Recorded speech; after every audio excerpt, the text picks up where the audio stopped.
It's wiggling. There, stop. Okay. Hi.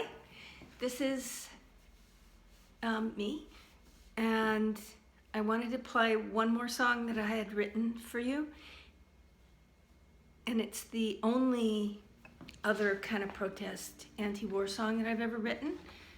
Some of you will be going, yay, good news. But I wrote this one in 2006 when George W. Bush was president of the United States. Doesn't that sound good right about now? Anyway,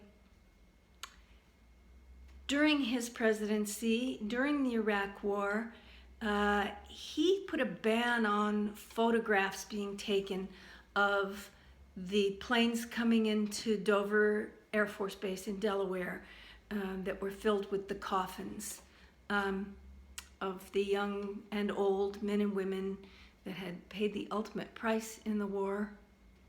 And I was driving past Dover Air Force Base one day, and I thought about this, and I thought about these planes landing, and that it was the last flight for these people. And so I wrote this song. It's called Last Flight to Dover. Maybe I won't use a pick there.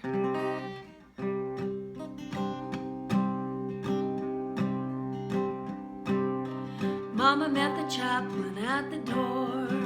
He said, you won't be home no more.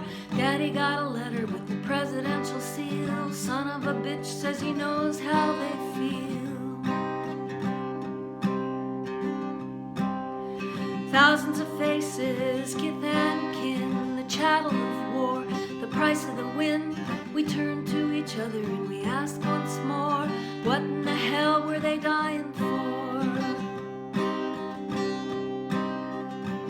And they got one last kiss, one last smile, one last lonely flag-draped mile, but not one photo for the keepsake file of their last flight to Dover.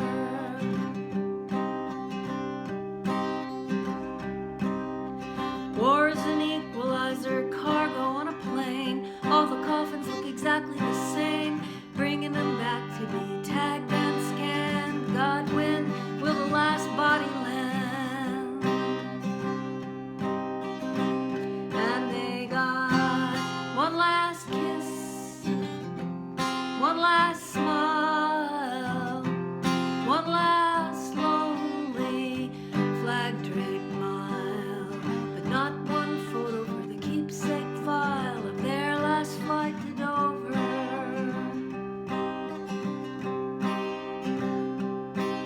And the reason for war, just an illusion. The nation's pride turned to confusion. Are we doomed to forever repeat the mistakes of yesterday?